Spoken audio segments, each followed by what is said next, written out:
balik lagi Dede Cafe on Air tanpa revisi. Bersama saya Dedi dan Cebi.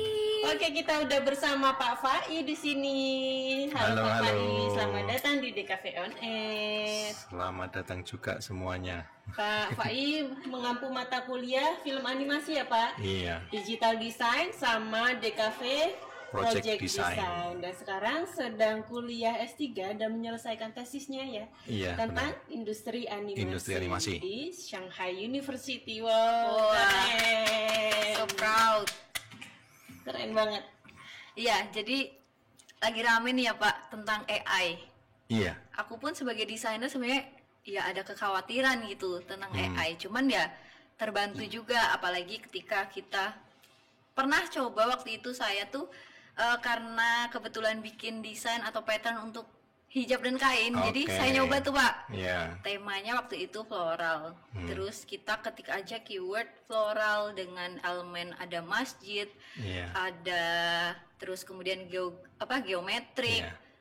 Jadi beneran dia jadi satu layout yang cantik dan bagus dan gitu. Seamless ya sekarang. Iya, dan seamless bisa. Wow. Sumpah itu tuh jadi wah oke juga. Cuman memang kalau kaget ya. Iya, kaget, heran-heran dan agak takut. Gimana ini? Karena pesaingnya. Iya, kualitasnya tuh bagus, tapi memang ya kalau mau download ya kita harus beli gitu. Jadi cuman kayak preview untuk ya JPEG aja gitu, untuk review aja. Nah, Pak Fai ini sebagai desainer dan kreator dari NFT juga. Gimana nih Pak tanggapannya tentang tentang AI ini? Waduh, tentang AI ini juga macam-macam sebenarnya. Ya, memang banyak pro kontra. Yang pro itu menggunakannya dengan bahkan ada yang serampangan bikinnya. Waduh, serampangan kayak apa ya? Ngasal. Ya, ngasal bikin pokoknya bikin gitu kan. Nah, nanti AI itu nanti kita ngomong etika tentang hukum nanti ya. Tapi yang jelas ada yang pro, ada yang kontra. Ketika kita ngomong yang pro itu sembarangan, kontra juga kadang asal ngomong nggak boleh gitu kan. Ya juga bingung sekarang. Apalagi sekarang ada AI video, mulai ada AI video. Nah kan kita bikin video. Oh iya, itu aku baru tahu sih. Iya. Baru tahu kalau yang video. AI video itu nanti mau nggak mau, ya saya nggak tahu tugas siapa lagi yang akan hilang nanti di AI video itu gitu. Jadi kalau pendapat saya sebagai praktisi dan akademis, memang AI ini patut untuk dipertimbangkan sebagai bentuk dari pembelajaran. Kalau dalam dalam praktek praktisi memang secara etika ada etika sebenarnya yang kadang dilanggar oleh AI, dan ini sebagai desainer kita harus aware. Makanya harus belajar terus nih sebagai desainer nih. Gimana nih prakteknya gitu. Iya, makanya kita ada AI nih, saya pakai gitu. Ya boleh dipakai, tapi ada aturan yang kalau itu tidak melanggar atau tidak mencontoh dari AI yang lain mungkin bisa. Masalahnya kita nggak tahu AI ini nyontoh siapa gitu kan. Iya, benar-benar dia datanya dari mana gitu ya. Gitu. Benar. Kalau misalnya AI untuk kita nulis artikel penelitian ChatGPT. Nah, itu kan memang sumbernya entah serampangan itu ya, Pak. Terus ketika kita masuk ke udah dicek nih, Turnitin berapa sih plagiarismenya? Ada muncul kalau ChatGPT kan dia muncul berapa persen gitu, sekarang kan udah bisa. Nah, kalau desain itu desain itu yang paling rentan sebenarnya, karena ya kita nggak tahu ini desainnya niru siapa, kecuali kalau ada yang protes. Nah, itu ada kan di dunia maya itu, saya lupa namanya itu. Dia bikin komik. Itu bahkan sudah dihakikan sama dia. Nah, kan komiknya dihakikan. Bikin komik tapi dari AI, dia nggak ngomong, dia dihakikan. Setelah dihakikan ternyata lolos dan dapat haki dia baru ngomong di internet. Gitu. Memang itu untuk mencoba sama dia coba gimana tentang lolos enggaknya itu. Lagi ngetes ya Pak. Iya, ngetes orang-orang yang ada itu kan, verifikasinya gimana nih gitu kan. Terus kemudian setelah dia dapat yang namanya hak cipta, dia ngomong di internet gitu kan. Karya AI ku komik, dia bikin komik. Lolos nih gitu. Nah, akhirnya rame di internet kan gitu. Itu di Indonesia atau di luar? Nah, akhirnya rame. Setelah rame apa yang terjadi? Ditarik haki dia. Iya, ya memang kan. Iya, memang secara paten itu AI memang masuknya ke dalam ranah public license. Nah, public license. Jadi kita nggak boleh ini punya saya, meskipun promnya dari saya, semuanya dari saya, ini punya saya dan saya berhak untuk menjualnya, kamu nggak berhak. Enggak, semua orang sebenarnya berhak. Itu kan, itu yang masalah kan akhirnya. Jadi desainer kan akhirnya, ini telinganya tolong bikin AI bentuknya tadi masjidnya ternyata nyontoh dari ini, floralnya dari ini, kan kita nggak tahu juga. Kita nggak tahu karya siapa yang ternyata dijiplak ya, dijadiin satu. Makanya itu. Atau kadang nggak karya full masjid itu, mungkin cuman kubahnya ngambil ini. Ini yang ya sebenarnya kalau saya melihat AI ini kayak manusia ketika kita belajar menggambar itu loh. Kita belajar menggambar pasti kan nyoba gambar persis semuanya, gambar punya orang gitu kan, gambar persis. Terus lama kelamaan kita tambahi gitu kan. Nah, amati, tiru dan modifikasi itu ya sekarang AI itu sudah mulai tahapnya modifikasi gitu. Nah, kalau kita tolak ya kayak kita nolak dulu, zaman dulu ada ojek pangkalan nolak Gojek gitu kan. Iya, nyatanya kalah juga ya Pak. Iya.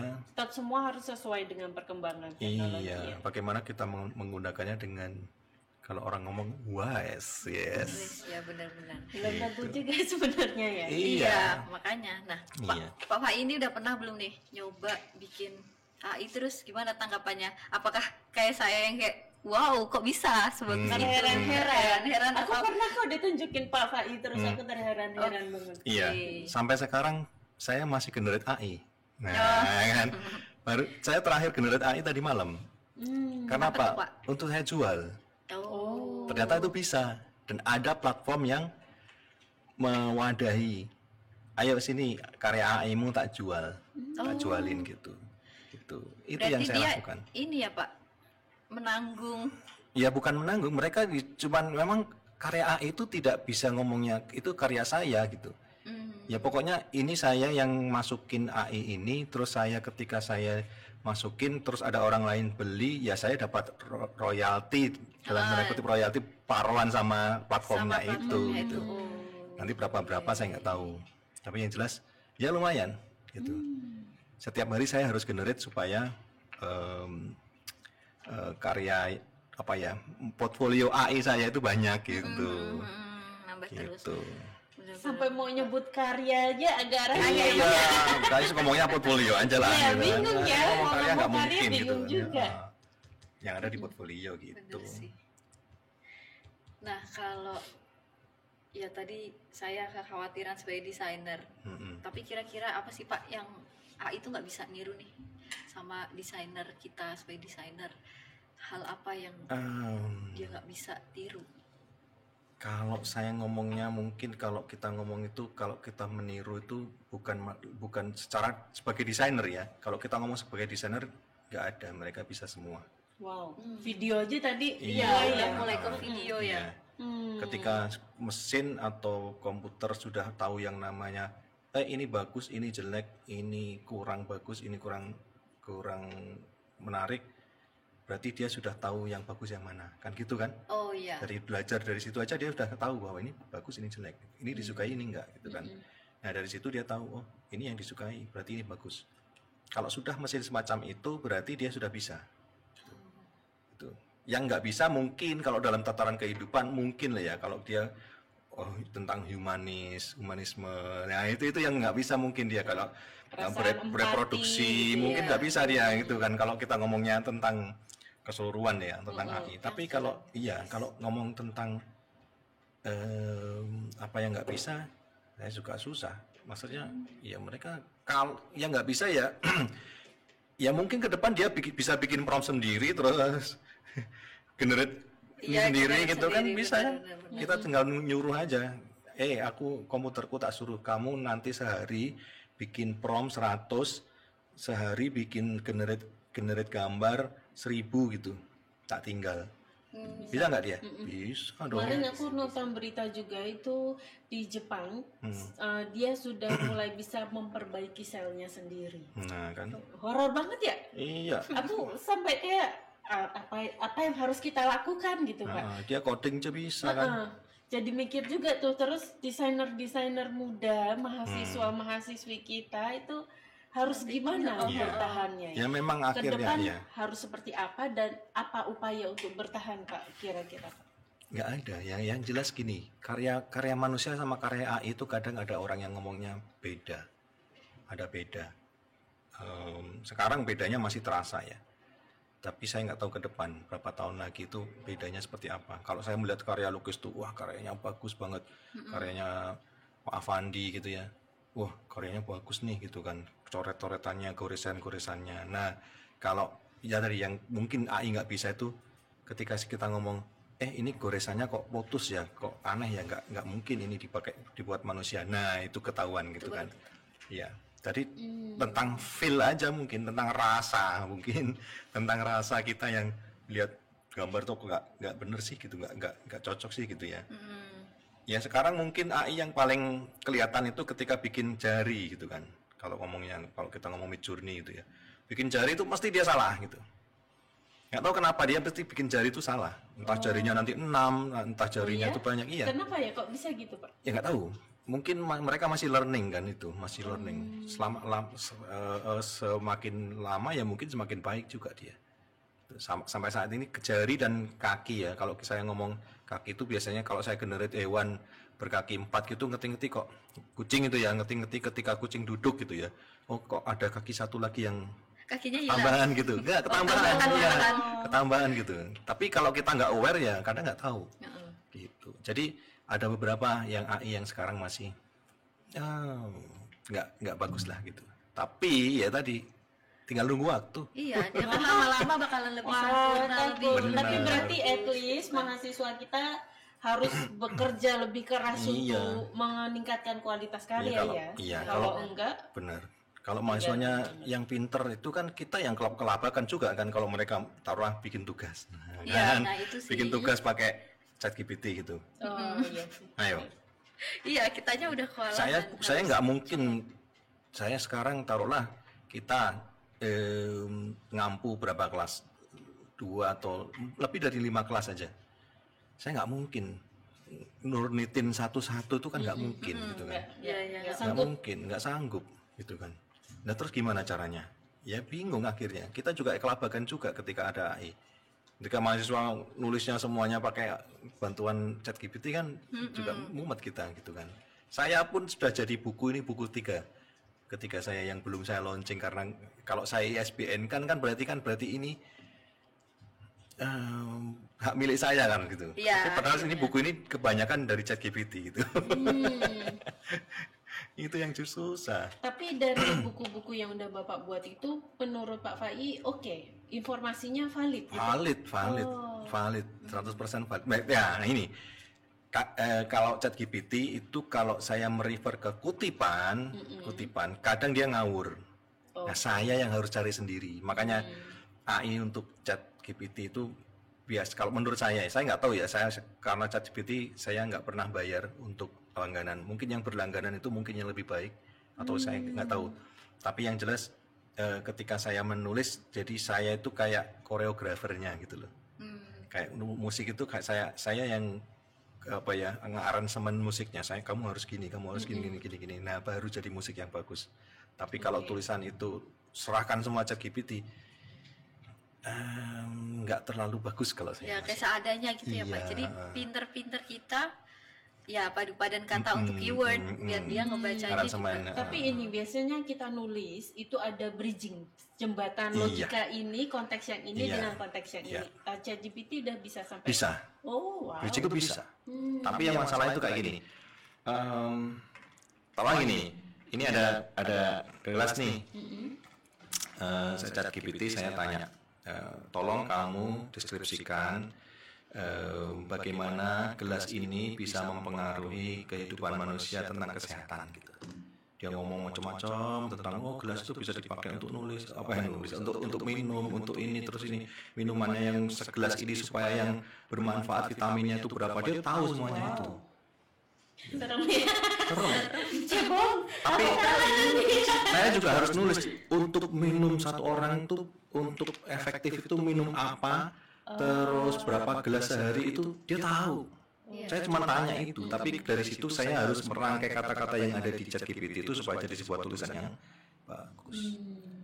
Tapi untuk semacam itu semua dia tahu. Iya, benar-benar. Gitu. Wah, pernah nggak Pak nemuin apa Bapak ngapain ya, bikin karya apa gitu yang sampai terheran-heran banget dan itu berkesan? Mungkin gambar apa yang menurut Pak Fai harusnya kok udah bisa ya?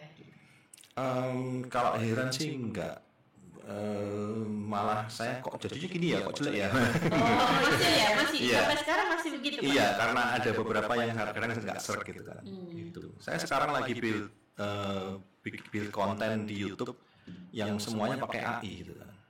Wow. Saya build ini, saya bangun konten ini 2 bulan dan sekarang subscribernya sudah sekitar 4.900. Wes. 2 bulan gitu kan. Pakai AI. Nah kan, pakai AI. Enggak, tapi itu videonya bikin apa itu Pak? Bikin pakai AI. Maksudnya Bikin karya tutorial bikin gitu, step by step. bukan. Videonya itu tentang interior dan house design. Oh, itu. tapi bikin Bikin gambar-gambarnya interior itu saya pakai AI. Kemudian saya satukan di aplikasi pembuat video. Saya coba ini, bisa ternyata gitu kan. Nah itu. Tapi mau nggak mau tetap saya yang menganalisa niche-nya atau ceruknya. Ini yang sekarang disukai itu apa, itu harus saya yang tahu. Gitu. Oke, konseptornya Nggak, tetap. gitu. Terus kalau dilihat dari komen-komennya Pak, tanggapan yang nonton Positif semua. Wow. Positif semua. Positif semua. Gitu. Mau dipromosikan sekalian? Enggak, ini karena saya mau bikin untuk penelitian. Jadi saya pengennya organik. Iya. Nanti kita offline ya. Kita offline nanti saya kasih tahu. Gitu. Jadi karena ini saya untuk penelitian, ternyata itu bisa semacam ini loh gitu. Nah, ini yang mau saya tulis. Ya itu. Kontennya semacam itu. Jadi ya mau nggak mau AI memang membantu sekali sebenarnya gitu. Apa Pak kira-kira karya project AI gitu yang bisa kita lakukan bareng-bareng di prodi kita antara dosen sama mahasiswa? Aduh, ini kolaborasi itu AI itu tidak bisa karena dia mesin. Kolaborasinya ya satu orang sama dia gitu aja. Mau kolaborasi seperti apa gitu kan susah. Ya kita yang tadi kita ngomongnya yang tidak bisa dilakukan oleh AI adalah berkolaborasi dengan cara semacam itu kayak kita manusia itu. Kita saling berempati lah. Nah itu nggak bisa dong mereka. Iya. Berkolaborasi kayak project, ayo kita bikin project apa tentang AI, nggak bisa. Ya kayak tadi mungkin kayak saya bikin channel, ayo kita bikin channel yuk gitu kan. Mungkin saya bertiga atau berempat sama mahasiswa, terus kamu bagian cari di ChatGPT-nya gitu kan, cari teksnya, deskripsinya, saya yang bikin generate gambarnya, kamu yang bikin videonya, mungkin bisa cara kolaborasi semacam itu. Tapi itu masih dikontrol oleh kitanya gitu ya Pak. Tapi kita lihat lagi nanti mungkin kalau para AI ini bisa conference bareng gitu, itu yang mengerikan ya. Atau mungkin sudah? Kayaknya nggak ada karena mereka ya tadi mesin itu learningnya itu cuman sama. Mereka tuh learning karena disuruh kan gitu. Kamu bikinkan aku gambar interior taruhlah Mediterranean gitu kan, yang blending dengan nature gitu kan. Ya dia karena ada inputan itu dia baru bekerja gitu kan. Nggak mungkin aku nggak bisa nih, ada komputer lain yang bisa nggak mungkin kan. Nggak bisa. Nggak bisa itu. Ya. Berarti mungkin misal dosen dan mahasiswa yang bikin idenya kira-kira apa, terus bisa nggak kita selesaikan ini semua dengan AI? Itu bisa. Kayak video saya di YouTube channel saya itu semua pakai AI. Bahkan orang yang ngomongnya itu naratornya itu AI. VO-nya gitu. Iya. Itu AI. Dan VO itu kan baca teksnya tuh dari ChatGPT AI. Jadi semua whole satu video tuh dari AI semua. Iya, kecuali ya tadi saya menata videonya. Maksudnya menata gambar per gambarnya saya taruh di aplikasi yang itu melibatkan saya tok, bukan AI. Gitu. Tapi yang jelas semuanya musiknya yang enggak juga musiknya. Ya sebenarnya bisa saya generate musik dan AI, tapi kelamaan nanti. Tapi tujuannya bikin channel itu memang Bapak ngasih tahu nggak itu semuanya AI atau hanya pengen lihat respon orang? Apa orang ngeh kalau itu AI atau enggak? Pertama saya ingin bikin itu karena saya pengen tahu aja. Saya punya hipotesa, bisa nggak sih AI itu membantu kita dalam membuat sebuah channel dan itu bisa sukses? Dalam tanda kutip sukses itu beda-beda ya. Kalau yang sukses itu, gitu ya, sukses itu kan maksudnya gini, ada yang sukses itu ngomongnya tentang subscriber banyak, ada yang sukses banyak yang komen dengan positif, ada yang ngomong sukses itu dapat uang, monetize gitu kan. Nah itu beda-beda. Nah kriteria saya untuk sukses dalam YouTube itu salah satunya adalah subscriber dan jam tayang gitu. Jam tayang. Maksud jam tayang itu kan kalau YouTube kan kalau kamu bisa monetize itu minimal 4.000 jam tayang, sekarang 3.000 mungkin ya. 3.000 jam tayang, harus 3.000 jam tayang itu bisa monetize. Saya 1 bulan bisa 3.000 gitu kan. Jam tayangnya. Sekarang sudah 7 berapa ya? Pokoknya jam tayang saya itu dalam 48 jam bisa 19.000. Berarti udah monetize, Pak? Belum sudah siap-siap ya. Belum ya. Oke. Besok nanti info-info Pak. Kami siap untuk syukuran dan mengamin gitu. Saya tujuannya bukan monetize sebenarnya, tapi ya tadi. Nah kan tujuannya bukan monetize. Mungkin kita yang kita siap menerima itu kalau Bapak nggak mau. Iya. Yang mau siapa yang mau? Itu kan side effect. Oke. Ya seru banget ya obrolan sama Pak Sai. Dan ngomongin AI itu memang sampai sekarang masih bikin bingung, masih wondering besok ke depannya bakal gimana. Iya. Benar. Yang penting pokoknya tadi sebagai desainer ya kita wise aja dalam menggunakan tools ini. Gitu. Wise itu maksudnya ya macam-macam. Wise itu bisa cuman sebagai reference. Wise itu bisa menjadi sebuah pemantik ide, atau bisa aja saya nggak tahu yang saya lakukan di YouTube saya itu apakah termasuk wise. Nah itu kan nggak tahu juga. Berarti mungkin semua orang di dunia ini sedang merumuskan kali ya Pak. Mungkin mana yang cocok, mana yang enggak. Intinya kan gini, saya ketika bikin itu saya bikin semuanya pakai AI. Bagaimana caranya? Terus kemudian bagaimana membantu orang. Nah itu memantik ide orang dengan interior, bentuk-bentuk interior yang bagus. Saya pakai AI dong gitu kan. Bisa kok gitu kan. Komen-komennya wah, saya nggak pernah membayangkan ternyata bisa ya rumah di semacam ini gitu. Meskipun itu AI gitu. Iya. Bisa ternyata didesain semacam ini gitu. Nah itu kan kita kayak buka Pandora box gitu kan. Yang tidak diketahui orang lain ternyata bisa. Ternyata bisa. Gitu. Jadi referensi Pak Fai nyari referensi yang baru yang belum ada. Nah orang-orang ini yang komen positif kan, ini jadi referensi itu. Iya. Sama-sama. Iya. Kan tidak semua orang tuh aware tentang AI. Tidak semua orang itu bisa generate AI. Ya saya menyediakan itu. Ini loh di interior itu ternyata di arsitek itu bisa juga. Gitu. Oke, semoga channelnya makin sukses dan bermanfaat ya Pak. Semoga bisa monetize. Kita siap buka jasa mendoakan. Jasa syukuran gitu. Jasa mendoakan apa tuh? Kalau banyak yang mendoakan kan bisa cepat. Iya, cepat monetize. Oke. Pak, nah kita ada apa ya? Tanya cepat. Jadi jawabnya juga harus cepat ya Pak. Oh ya. Iya, siap. Bapak ini harus jawab secara cepat. Ya. Sudah siap? Siap. Oke, yang pertama klien lokal atau luar negeri? Luar dong. Voxel art atau flat illustration? Voxel art. Terus NFT atau image stock? Dua-duanya. NFT sekarang lagi turun, saya balik ke image stock aja. Dulu ke NFT. Modeling kartun atau realis? Kartun. Kartun. Nah, yang terakhir nih Pak. Kira-kira Shanghai atau Jogja? Jogja dong. Cita Jogja, cita isi ya. Jogja istimewa. Kan ada lagunya itu. Apaan tuh Pak?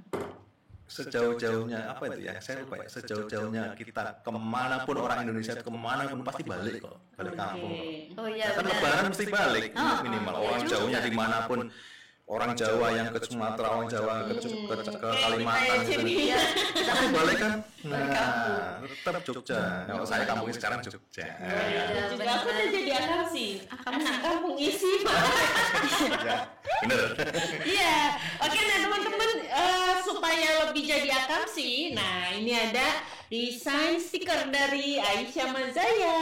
Ini program MBKM. Ada stiker, terus ada mug, ada kaos juga cantik kan? Kaos ini tapi yang pink khusus buat saya.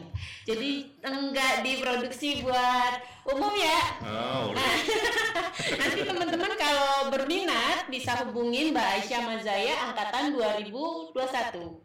Oke, ada Mungkin linknya menghubungi di Oh iya, deskripsi ya nanti. Oke, Bawah ini. enggak manual aja Pak biar kenalan. Biar Oke, biar- oh iya. Tapi kan tahunya kan di deskripsi video nanti. Oke, boleh masukkan. Jadi mau menyampaikan sesuatu lagi? Udah. Sudah? Sudah, Pak Oke. Pai ada final statement mungkin? Teknologi itu baik. Oke. Itu aja. Teknologi itu baik. Oke, isi pasti tetap baik. Pasti. Ya orang baik. Oke, sampai ketemu lagi di DKV on Air. Tanpa revisi. Bye.